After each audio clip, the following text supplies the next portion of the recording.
This is CGTN, China Global Television Network.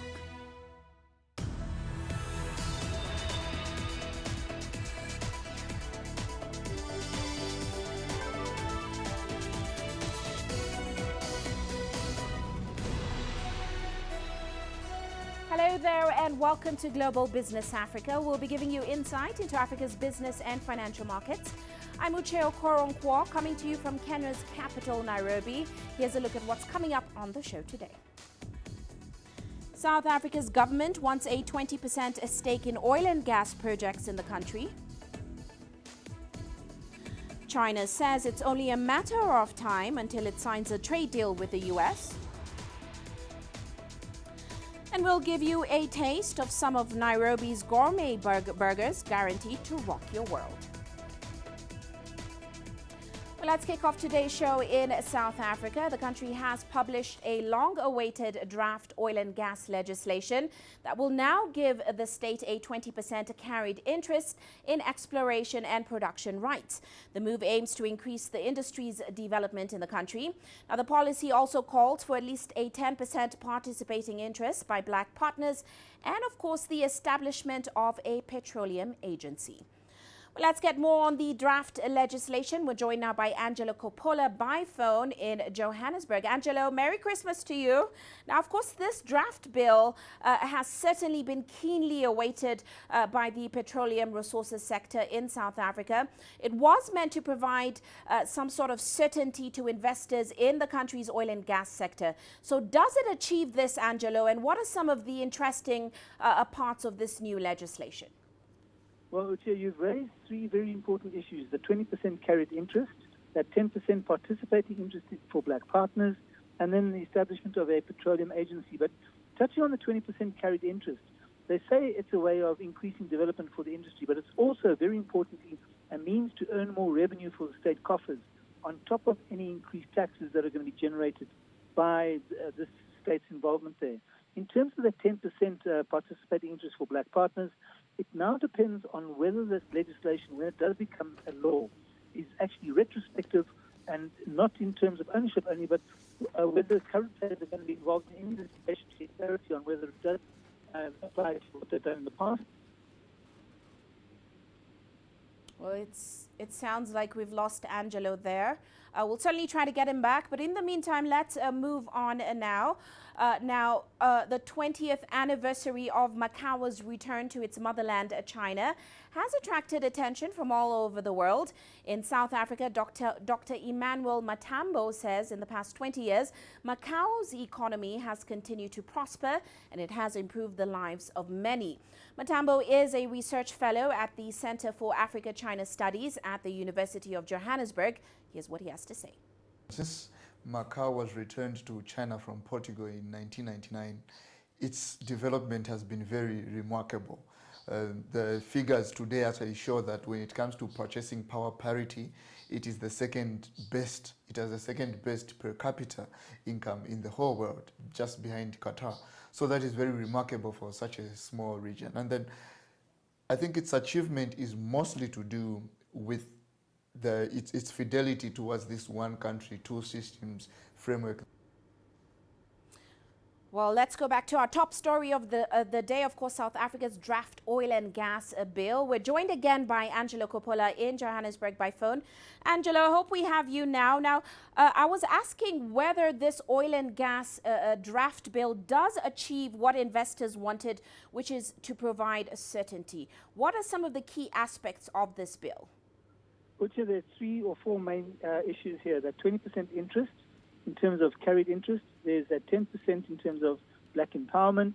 Then there's the establishment of the petroleum industry. But coming back to that 20% in terms of carried interest, well, the bottom line there is, although it's going to be used to increase development in the industry, it's also a very important opportunity for the government to earn extra revenue for state coffers. And that's on top of any increased taxes that they're going to generate.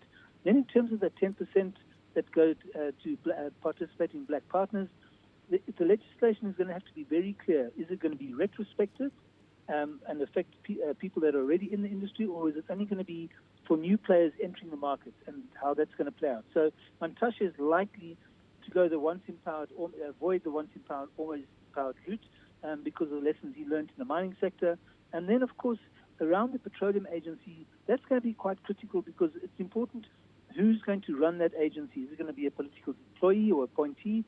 Or is it going to be an industry player who's going to get the job done? So that's the other key issue. And then, of course, in the background behind all of this is the Shell offshore gas and oil discovery in February. And that's acted as a catalyst to kind of push legislation into the fast lane. So the Dutch oil company Shell are going to be watching very carefully to see what the final legislation looks like. Uche? Right. Well, of course, it still has to be debated. Amendments will take place. And of course, the government says all stakeholders have until February 22nd to submit any objections or amendments they would want in that draft bill. Is it likely to face any opposition? Look, at the moment, obviously, that's unclear because nobody's seen the final draft. And the only vested interest that we're aware of at the moment are the current successful rights holders in the oil and gas sector. The gas sector, of course, is still in its infancy. As I mentioned, Shell and other current rights holders in the offshore exploration operations may have something to say about the 20% free carry, as well as the 10% black empowerment issue. So there might be a challenge. They're obviously going to be watching very carefully, especially if they've had black economic empowerment deals in place already. And the reason there is that these players have invested a lot of their money in getting those black empowerment deals in place. So we're going to have to see how that one plays out. So, look, and of course, obviously, because the opposition parties don't have enough weight in Parliament, in the two houses, any laws or changes or amendments to this bill are going to sail through because Well, it looks like we've lost Angelo, but many thanks for your insights there, Angelo. That was Angelo Coppola joining us there in Johannesburg. Let's move on now.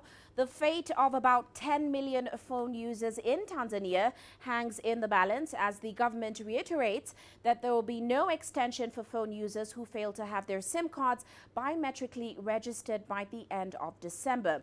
Now, the government says the move partly aims to reduce mobile phone fraud in the country. CGTN's Isaac Lukando has more from Dar es Salaam. Tanzania's Works, Transport and Communications Minister Isaac Kamwelwe has reiterated the government's stance that there will be no extension for phone users who fail to have their SIM cards biometrically registered by the December 31st deadline.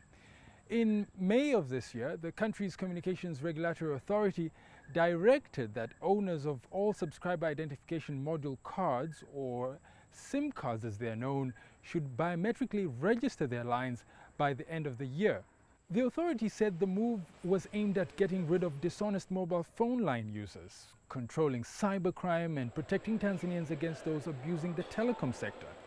If the move does go through, 10 million phone users could potentially lose communication. Recent data released by the Communications Regulatory Authority says that out of 21 million phone users in the country, 7.6 million phone users have already been registered, while 3 million phone users are in the process of registration and around 10 million phone users are yet to be registered. Of the 7 telecom providers in the country, none has reached 50% registration, standing the risk of losing out on potential income.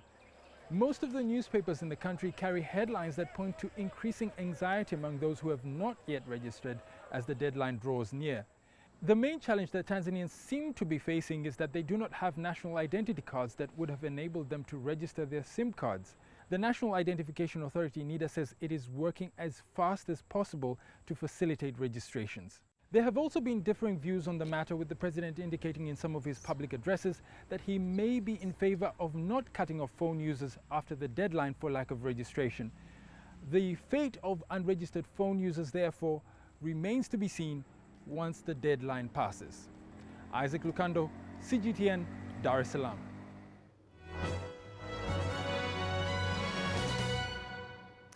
Now look at our corporate headlines today. Anglo Gold Ashanti has sold its 82% joint stake in Sadiola mine for $105 million. Now the mine has been sold to Allied Gold Corporation.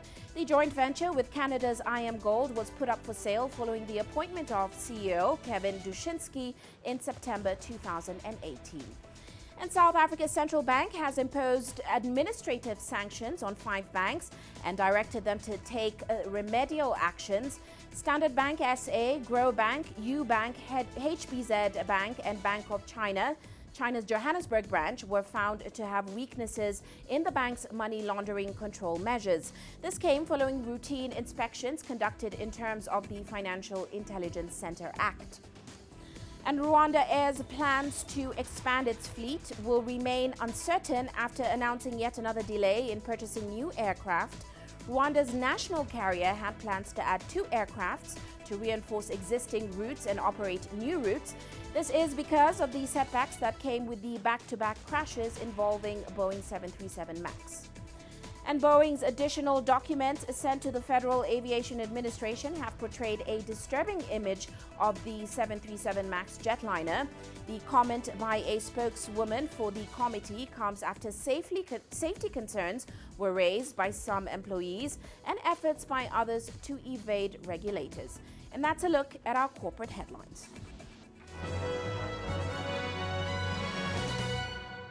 Well, let's head into a quick break now. Here's a look at what's still to come.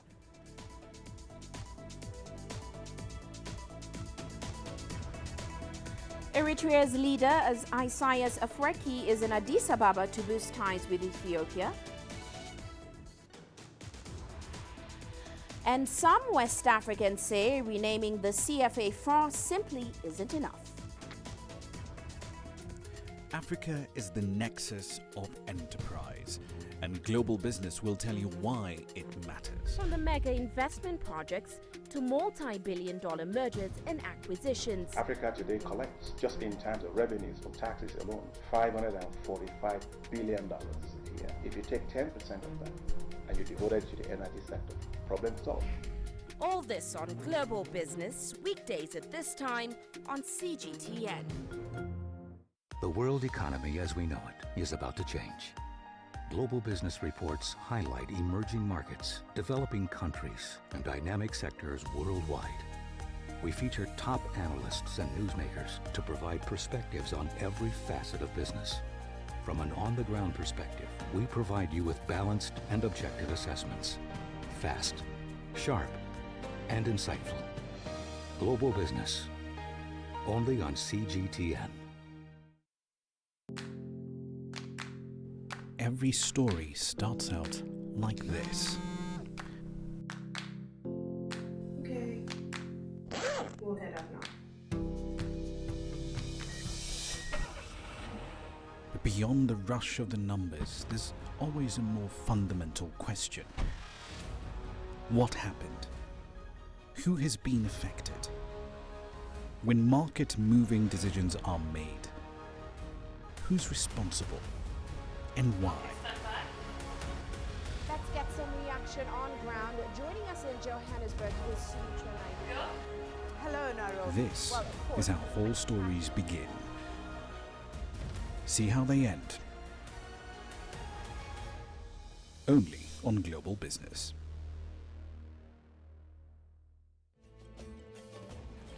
There's more to this place than just glorious landscapes. There's more to it than just, say, Table Mountain or glorious, endless salt flats. There's more to it than countries that are home to some of the deepest mines in the world. There is so much more to this place, even if it is home to some of the finest diamonds on the planet. It is the sheer diversity of the people who call Southern Africa home, and the relentless drive to make it a better place that make it so special. And we know that because this too is home.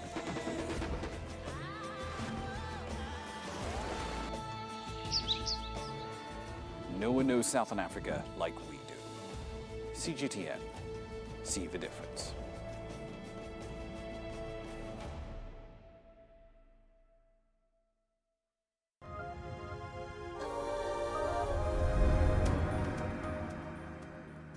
Welcome back. Now, Eritrean President Isaias Afwerki is in Addis Ababa for talks regarding the normalization of bilateral relations. The relations between Eritrea and Ethiopia made a turnaround from one of a no-war, no-peace situation to the opening up of a new era of cooperation. Now, since the signing of the Asmara Declaration, the two leaders have exchanged numerous visits in order to boost ties. This has also seen the reopening of embassies in Addis Ababa and Eritrea's capital, Asmara. The declaration also allows Ethiopia to use Eritrean ports of Assab and Massawa for imports and exports, in turn boosting trade.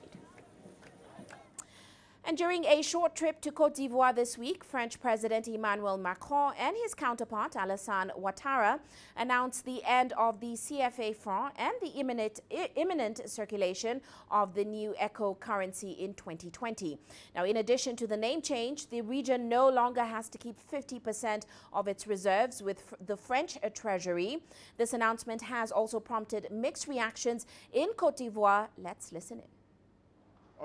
The CFA is not dead because I cannot understand why it is a foreign country which is at the head. It is a whole embellishment. It is the symbol which changed. It is the same system, and that is very serious. Our economists must be able to give their voice to awaken the minds of Africans. But they pretend to embellish the system in place. In reality, it is a comedy. What arouses the suspicion and skepticism of African intellectuals is that one has the impression that it was not this process started by the CFA francs on this form which was announced. For them, it was as if it was a CFA franc in disguise. One has the impression that it is a cosmetic reform, yet the CFA francs needs a thorough reform. What is at stake is to regain freedom, monetary sovereignty, which was lost because of this monetary subjection. Then that of all our confessed 50% of our reserves were housed in the French treasury without our having any control over the remunerations which were made practically and unilaterally for the benefit of France. It is an advance that is very notable and which goes in the direction of what we wish. The only element on which the Abidjan Agreement is silent is the monetary policy objectives. What do we want now? I think in the days to come, we will give our opinion. Now, in Senegal, some nationals are also not impressed with how far the new ECO guidelines stretch. Let's take a listen. The ECO announcement raised concerns with me about France's real position. Are there eels under the rock? Does France say everything it intends to do? Is there no complicity between France and our leaders? I think ECO is a chance.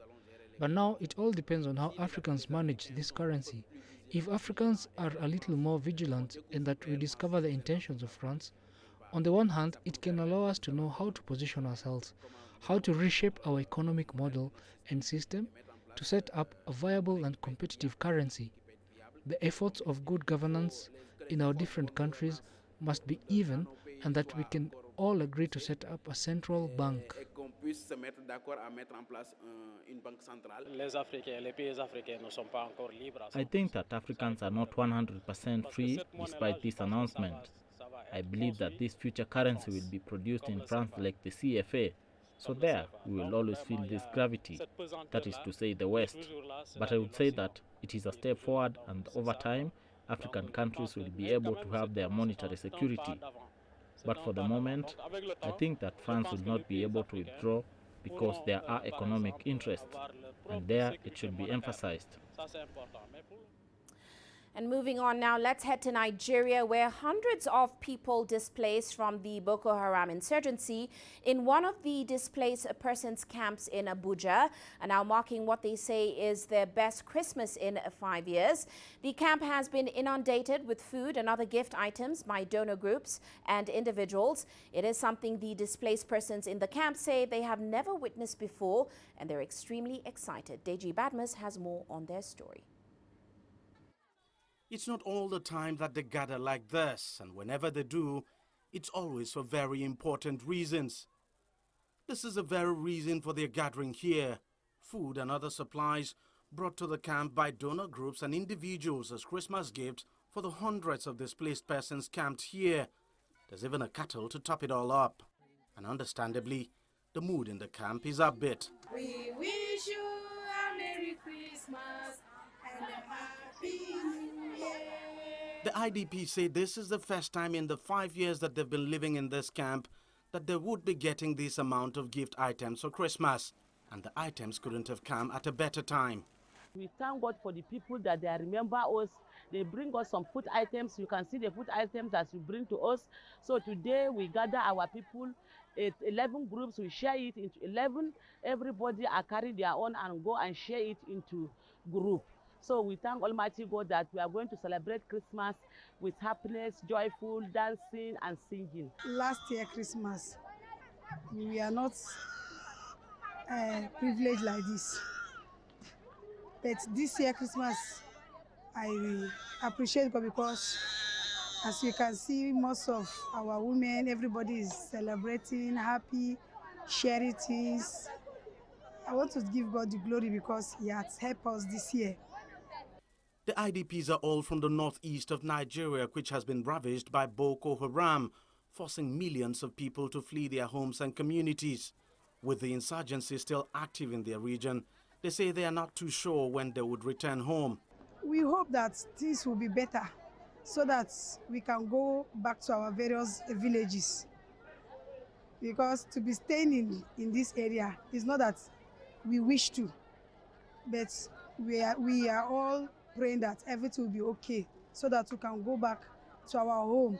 The new year, what we are begging the federal government on is to, as far our place is not yet ready for we to go back, we are begging the federal government to locate us into Nasarawa where we can have land access to farming, because out of 100% in Northeast, 85% would depend on farming.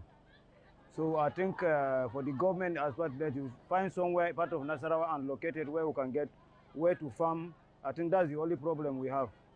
While they wait for that to happen or possibly return to their homeland, they say they will simply enjoy this Christmas and pray for more like it.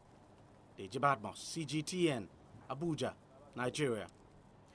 Meanwhile, Tunisia's capital city, Tunis, has been hosting the Tunisia International Weaving and Handicrafts exhibition. Hundreds of the most talented artists, craftswomen, craftsmen and weavers are showcasing their latest handmade products. CGTN's Adnan Shauchi has the details. Over 20,000 people from Tunisia, Africa and the Mediterranean basin have visited the fair in the first week of the festive season. The zarbia, the traditional carpet and rug, is considered as furniture in the North African state. I came with my mother to discover the beautiful carpets. It's colorful and not expensive. It's important to buy gifts in this season. Tunisian handicraft is a typical product and a very original gift. I love Tunisian handicraft. Hasna is one of the most successful craftswomen in the country. She lives and works in a remote town in the governorate of El Kef, northwest of Tunisia, Every year she spends 10 days in the capital city Tunis to sell her handmade products at the end of the year market. I make all models and forms of handicrafts. In addition, I've developed modern wool carpets, rugs, and other products. It's natural, healthy, and lasts for decades. It's the gift of the year for many consumers. Lazhar is a 50-year-old rug maker who earns 70% of his annual revenues during the end of the year festive season. People are often tempted to buy carpets and traditional accessories and offer them as gifts. Despite the mechanization and the use of modern fibers and means of production, handmade products are still fashionable and affordable. According to the Ministry of Tourism and Handicrafts, handicraft exports are expected to generate around $30 million in revenues in 2019, against $28 million in 2018.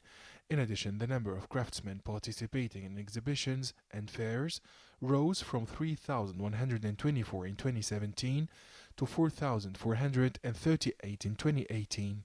This number is expected to reach 5,000 by the end of 2019.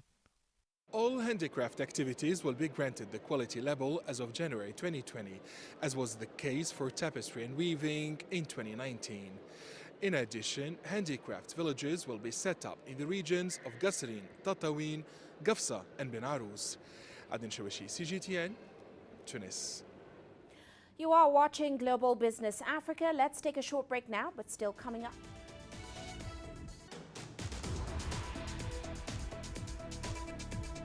China says it's only a matter of time until it signs a trade deal with the US. And Santa Claus gets a little help from unlikely Brazilian elves.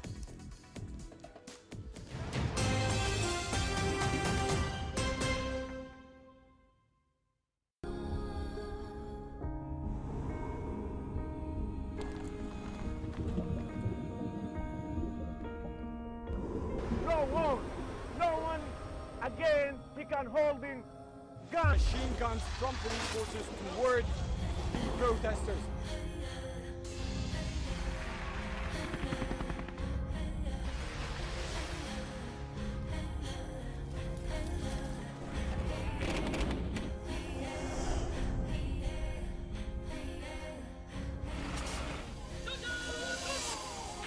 Were you worried about your life at that particular time? Not at all. What is your assessment of the state of the continent today? Africa has the potential to power itself. Excuse me.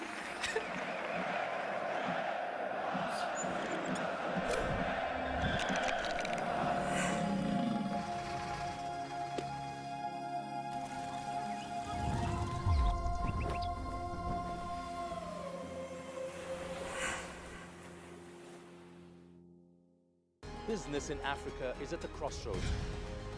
We celebrate those who are adopting and thriving despite the challenges, from grassroots to big businesses. Global Business takes you along for the ride as we track the making of a giant. Only on CGTN.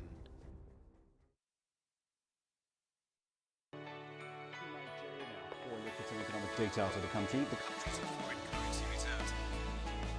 With a dedicated and diverse team of anchors, CGTN now brings Africa to the palm of your hand.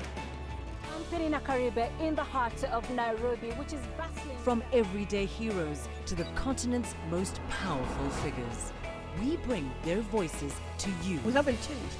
And this is something most of us are very excited about. We bring you news that's changing perspectives. I'm Uche Okoronkwo reporting from Nairobi City Center. News that brings Africa to the world.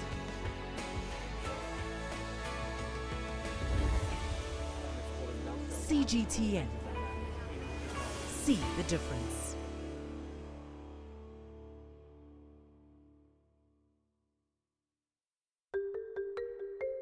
How will your world change today? What happens here? What happens there? what you make happen for yourself. If it matters to you, it matters to us too. Your stories are the stories that need to be told. Africa Live. Find your voice.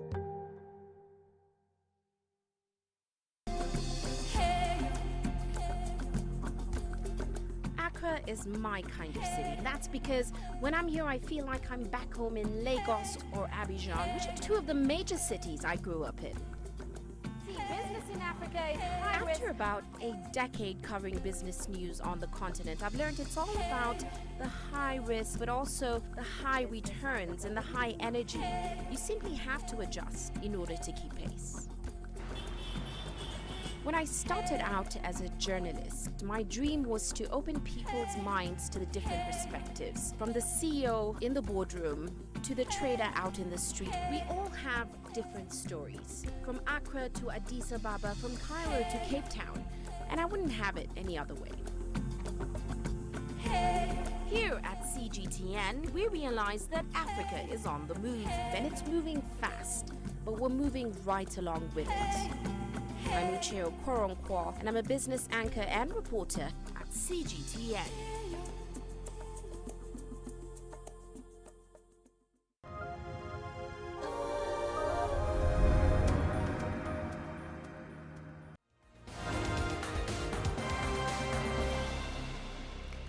Just about 5:30, let's recap today's top headlines. Burkina Faso, where a militant attack killed 35 civilians, most of them women. The assault took place in the northern SIM province. Now, authorities say 80 militants and 7 members of the local security force died in those clashes.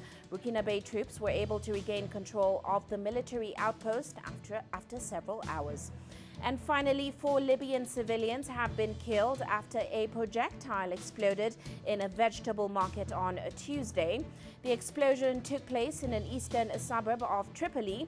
Forces loyal to the UN-backed government blamed the Libyan National Army forces for the attack. The LNA troops, led by General Khalifa Haftar, have been attempting to capture Tripoli. Over 284 civilians have been killed in the fighting. And in Tunisia, visiting Turkish President Recep Tayyip Erdogan has met with his host president, Kais Saied. The two leaders discussed possible steps to take in order to implement a ceasefire in Libya as soon as possible. Erdogan's visit comes amid a storm over Turkey's growing influence in Libya. And that's a recap of today's top headlines.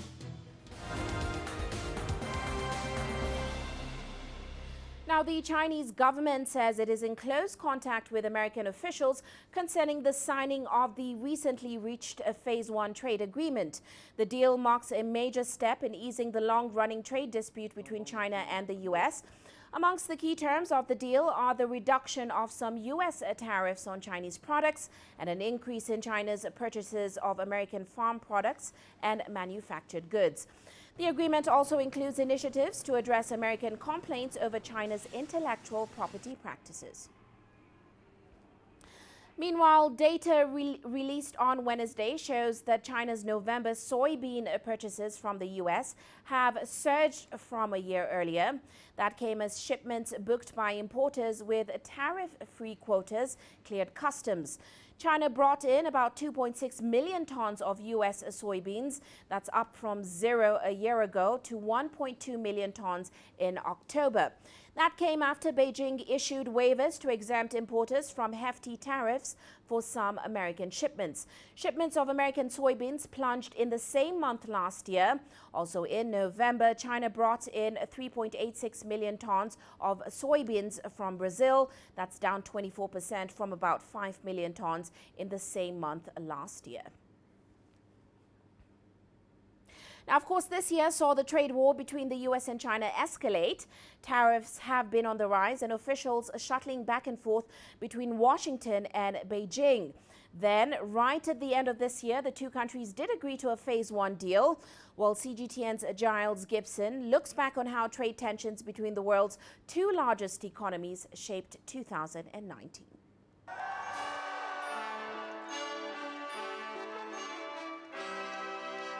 The Phase 1 trade deal arrived just in time for Christmas and received festive greetings from the White House. I was doing the final touches on the China deal, and that's going to be one of the great deals ever. As well as from Beijing. The agreement will help improve the cooperation between China and the US in economy and trade. US negotiators say China has agreed to buy more American products, particularly agricultural goods, in an effort to reduce the trade deficit between the two nations. In return, the US cut existing tariffs on Chinese goods and cancelled a new round of tariffs set to take effect on the 15th of December. That would have seemed nearly impossible at the start of the year, which began in stalemate. Then in May, US President Donald Trump hit the escalation button on Twitter. He announced tariffs on Chinese goods worth $200 billion would increase to 25% and also threatened to impose additional tariffs. That meant missed opportunities for some parts of the US economy. The agricultural sector has been particularly damaged in this engagement of a trade war with China.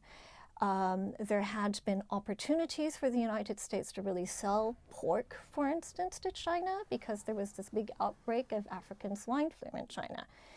And yet, because of this trade war, it was very difficult for U.S. exporters to actually take advantage of that and export to the Chinese market. Then in June, on the sidelines of the G20 summit in Japan, President Trump and China's leader Xi Jinping agreed to come back to the negotiating table. On-again, off-again trade talks eventually led to the Phase 1 deal, and some US trade experts believe President Trump got exactly what he wanted. The deal has to do with November 2020, in the sense that, and I think this is not just with the China deal, it's with their pressure for the US-Canada-Mexico deal. It's the decision that the president has made, apparently, though he keeps hedging on it, not to introduce bogus national security automobile tariffs. So he has a track record that he thinks he can run on. So a topsy-turvy 2019 led to a Phase 1 deal, but some of the most contentious issues in the trade relationship, like state subsidies for Chinese companies, are still on the table as we head into 2020. Giles Gibson, CGTN, Washington. Now, trade tensions, tariffs, import duties, these are all topics now becoming part of the daily conversation in the United States. People are constantly hungry for information and context to help navigate the current business environment. From Denver, CGTN's Hendrik Saibrandi has the details. Thank you all for coming today, and for those of you listening, thank you as well for tuning in. Pete Mento specializes in helping companies minimize their trade duties. There's never a dull moment in his job, especially lately. Every single day we come into work and they've done something else. They've changed the rules on us. They've racked up the duties. We're changing the dates. It's been great for job security, but I don't think I've had 6 hours of sleep straight in probably a year. Everything now that we import from China. Mento enjoys sharing his trade knowledge. A year ago, he did a webinar on the subject. And I was shocked when we had 500 come on live and probably another 500 listen to the recording. And that's when I realized that there isn't a lot of content around trade. He saw an opening. This attitude that America, quote unquote, won round one. And thus the Trade Geek podcast was born. I'm not sure if you're aware of this, but we're in a bit of a trade war. Mento recently recorded his inaugural program at a World Trade Center Denver gathering with Otter Products COO Kyle Patine as guest. The Trade Geek podcast audience, as Mento sees it, is importers and exporters, folks who deal with the logistics of trade, as well as academics, with some news junkies thrown in as well. What we're trying to do is create an open forum where we can talk about duty avoidance, talk about trade compliance, and do it in a way that's applicable to their daily work. It's very important to us that we're not U.S. focused, that we're trying to take everyone else's opinions and what they're going through, while keeping it non-political if he can. People don't want to talk about that. They more want to talk about what they can do to manage the problem. And they've got plenty of questions, like when should a company consider moving its factories? Can you stay in China?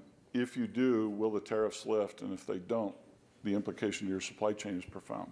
It's become the most important conversation amongst logistics professionals, is how do we manage this and help manage this for our clients. Hope, he says, is not a strategy for trade-affected businesses, of which there are many these days. That's why he thinks sharing information and content on this complex issue is so critical. He never thought trade would become a prominent topic of conversation. I dreamed. A trade resolution, if it happens, will make his podcast even more relevant, he believes, now that he says countries have weaponized tariffs. This former stand-up comedian We don't do questions here, sorry. Life is hard, wear a helmet. wants to be a thought leader on this subject while entertaining listeners along the way. Smile, everybody! Hendrik Sabrandi, CGTN, Denver. And moving on now, 2019 has been a fascinating year in the world of technology. We have seen some dazzling achievements in AI and robotics, as well as some notorious lapses in security and privacy. Well, Mark New takes a look back at the year in tech. In 2019, we saw robots that moved in unique ways, and others that were hard to distinguish they were robots at all. Boston Dynamics unveiled a robot that could perform a gymnastics routine. Cloud Minds unveiled the XR1, which can make precise movements like threading a needle. But completely imitating the human hand is an ongoing challenge. The human hand is so complex and so good at grabbing all sorts of items, but there's billions and billions of different objects out there, and so not one kind of approach is what will work for every kind of product. Imitating the human mind is also progressing rapidly through artificial intelligence. One of the most startling examples occurred when IBM held the world's first live-stream public debate between a human and an AI-driven machine. The machine, Project Debater, drew on a collection of 10 billion sentences and 400 million articles to formulate arguments in support of subsidizing preschools. While I cannot experience poverty directly and have no complaints concerning my own standards of living, I still have the following to share. Regarding poverty, research clearly shows that a good preschool can help kids overcome the disadvantages. The debate ended with polls indicating the human debater had swayed a greater percentage of the audience, but that the machine had enriched the audience's knowledge more. What the system was able to do, and it's very difficult for a human to do in a short amount of time, is get a lot of information and data. But the human, I think, was clearly better in building an argument step by step. For tech giant Apple, it was a somewhat uneventful year on the personal devices side, but a very strategic one. It launched the iPhone 11, which only had incremental changes, including an improved camera, but no 5G yet.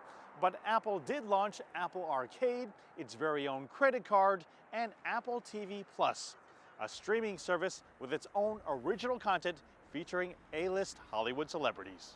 I think this is the year that Apple really made a strong shift to services. I mean, the services revenue is now, multi-billions of dollars. It's as large as, like a Fortune, 500 company all by itself. You've got a whole range of services now. And of course, what people expect is that at some point, Apple's going to bundle a couple of these to try and make it really compelling.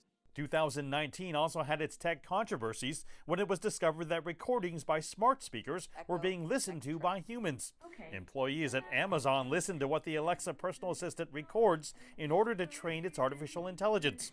Google and Apple devices have also done similar things. They're training these systems, and the way they're doing it is by manual input.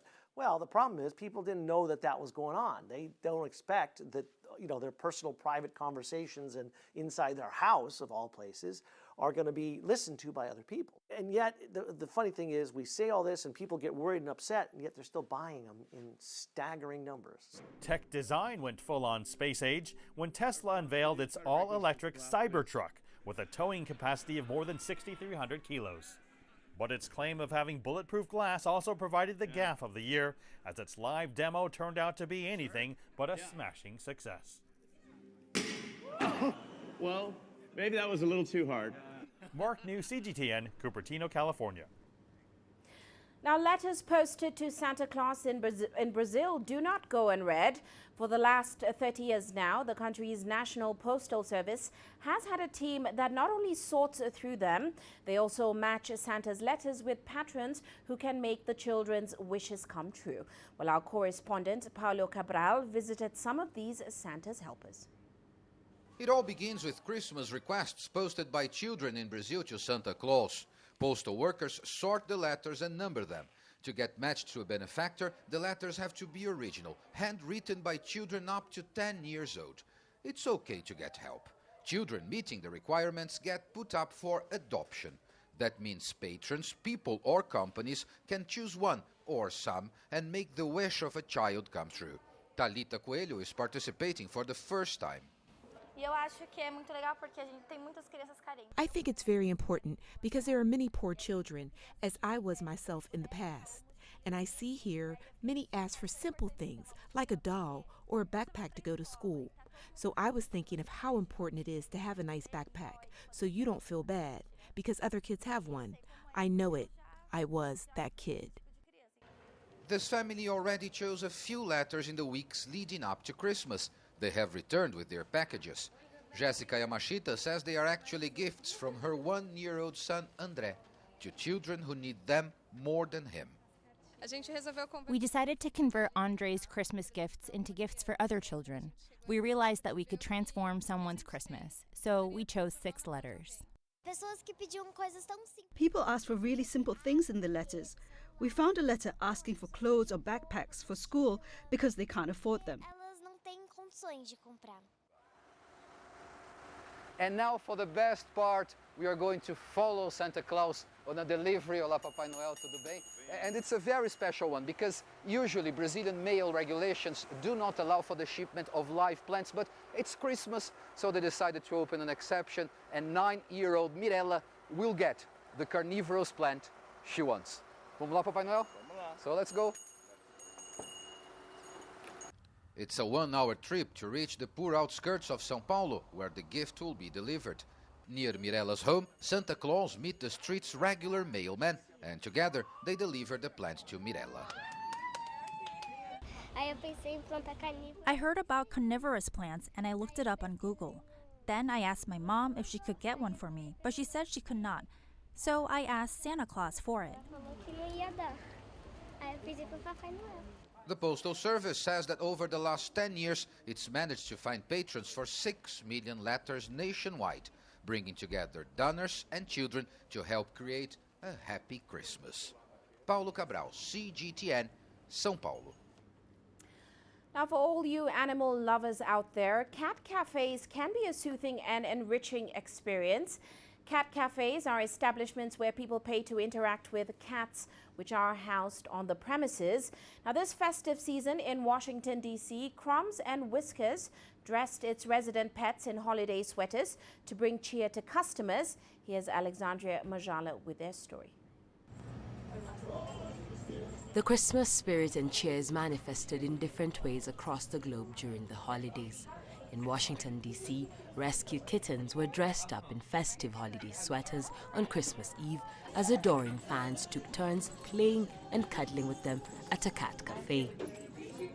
We just wanted to bring a little bit more Christmas joy to the Crumbs and Whiskers atmosphere and give the kittens a little bit of holiday spirit. I think the concept itself really draws people who are really interested in animal welfare, but also people who just want to have a little bit of fun and love on the kittens and just kind of feel all warm and fuzzy on the inside.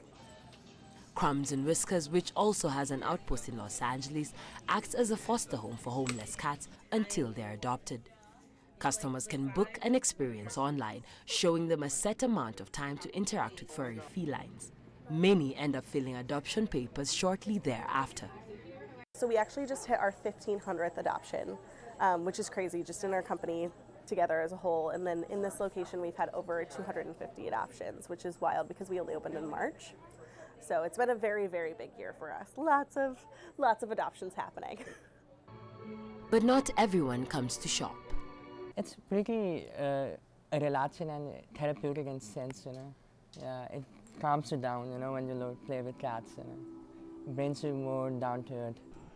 Campion said the kittens' sweaters were made from tube socks and meant to add a little extra holiday cheer to visitors' experiences. Alexandria Majala for CGTN. And on that note, let's take a short break now. Still to come on the show.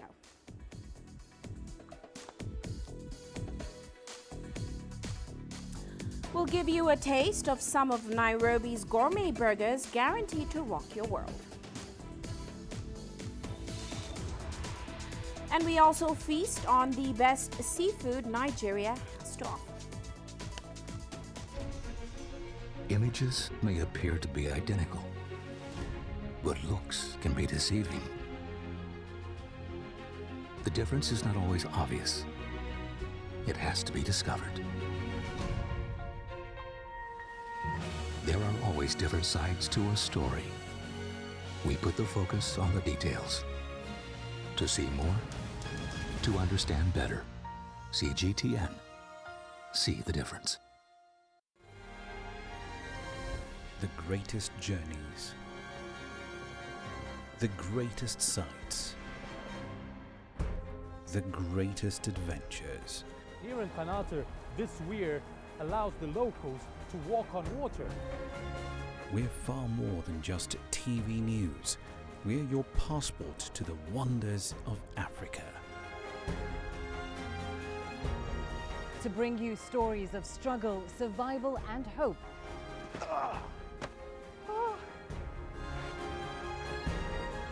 So let's explore.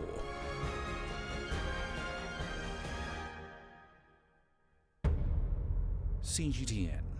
See the difference. You don't find the stories of North Africa by sitting on the sidelines.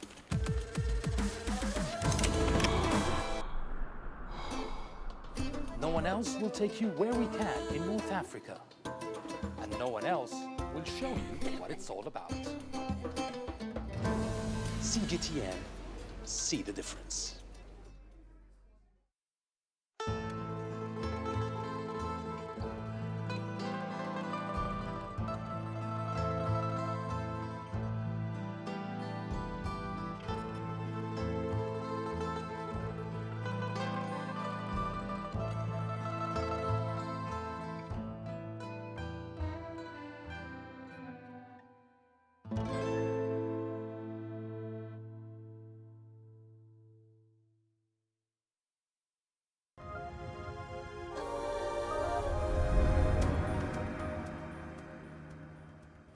Well, tonight on Grassroots, we focus on a Kenyan-Nigerian duo behind one of Nairobi's most popular African gourmet burger joints. Now, catching on to the gourmet food trend, they've won many hearts with their unique cultural heritage and extensive flavor profiles. CGTN's Brian Toussaint with their story. A Kenyan-Nigerian duo has created a gourmet burger brand that has turned into a sensation. Hi, welcome to Mama Rocks. I'm Samantha. I'm Natalie. Yes, and we're just going to give you a quick tour of the restaurant. Yeah. So we're just about to open in the next 10 minutes. Yes. Natalie and Samantha Mwetekeli are sisters based in Nairobi, Kenya. While studying in the UK, they realized there was an opportunity for them to create an African brand around the global gourmet burger trend. So we're kind of flexible with the way in which we serve. The two Mavericks have designed their own route to success. The use of extensive range of flavors and spices has given them a competitive edge against their competitors. They have also leveraged on their blended cultural heritage for unique branding. We sell gourmet burgers that are influenced by cuisines from across Africa. I think we're the most heavily influenced by West African cuisine because our mother and grandmother are from Nigeria, so we grew up on their cooking. And we wanted to really share West African cooking with the world because we love it. We loved it as we were growing up. The first Mama Rocks outlet was a food truck opened in 2015. The success garnered from this helped them open their second joint, also in the heart of Nairobi. Like many young Africans, the mantra, study hard, get a good job, work hard at it, and then live happily ever after, was often repeated to them. But this was not the vision they had in mind. Myself and my sister do not have a culinary background whatsoever. We are not chefs, we're not trained, but we have a very good palate and we have a passion and we have a cause. And at the heart of our brand are its values. Yeah, we want it to be authentically African and fun. Yeah, and I think those are all messages that have come through in our branding. And I suppose our brand is also about self-expression, and we want other people to express themselves. And I feel like we've inspired other young people in Kenya that they can achieve whatever they want to achieve as long as they have the passion and they have the will. These sisters describe their restaurants as a fusion of cultures and a celebration of Africa through the medium of food. True to this, their customers express the contentment every time they dig their teeth into the juicy gourmet burgers. What sets Mama Rock's apart from other burger places? Their menu, the copy. I'm a big fan of copy. So just the way they describe the meals, the names for it, and also just like the environment of the place adds flavor, I think, to the food as well. I tend to be a vegetarian, and I'm happy that they have veggie burgers. They have options for people like myself. But so far, the drinks here, finally it arrived. But so far, I like the vibe, the service, the energy. It's good to know that we have our African burgers, because, you know, burger tends to be a lot more westernized. The duo ultimately hopes to reflect a modern Africa through food, and not the stereotypical or traditional Africa the rest of the world imagines. Brian Toussaint, CGTN. Now, Nigeria's largest seafood festival has taken place in the country's commercial capital of Lagos. The 2019 edition event, organized by the state government, seeks to project its aquaculture as well as its seafood diversity. CGTN's Kelechi Mekalam brings us more on that story. Fresh, processed or packaged, a variety of seafood on display at the Lagos Seafood Festival. The annual event showcases the aquaculture potentials of Nigeria's commercial capital to the world. Government, farmers, traders and investors converge to explore business prospects and investment opportunities in the sector. And Lagos is a state of aquatic splendor. 22% of the land in Lagos is water. We have millions of people in the fisheries value chains in Lagos, from the producers to the people that are in the artisanal fisheries. We believe that this will be a very good opportunity for them to scale up their profitability, the profitability of their business, the productivity of their enterprises. This is part of government's effort at economic diversification, agriculture being a key area, with a vast network of lagoons, creeks and rivers which teach fishing as the predominant occupation for locals here. The government is partnering with farmers to reposition agriculture for exports. We thank the Lagos State government. They empower us. They give us outboard engine, nets, and boats, so to relieve our problem in the river and the sea. So we are going up and down. Anywhere we want to go to fish, we go there successfully. Seeing is believing. They now see that we have a lot of potential for export, and export is the in thing now, and we need to really do good things, process our fish properly so that we can be accepted out there. Agriculture has remained a viable sector for President Buhari's economic diversification agenda. The state currently produces about 155,000 tons of fish, but consumption stands at over 300,000 tons. It hopes to scale up production by promoting its aquatic potentials to both local and international markets and stimulate growth of tourism and entertainment through the annual festival. Kelechi Mekalam, CGTN Lagos, Nigeria. And that brings this edition of Global Business Africa to an end. Remember, you can send your feedback to the contacts on your screen. You can also follow us on our various digital media platforms. From me, Uche Okoronkwo, and the rest of the team, thanks for watching.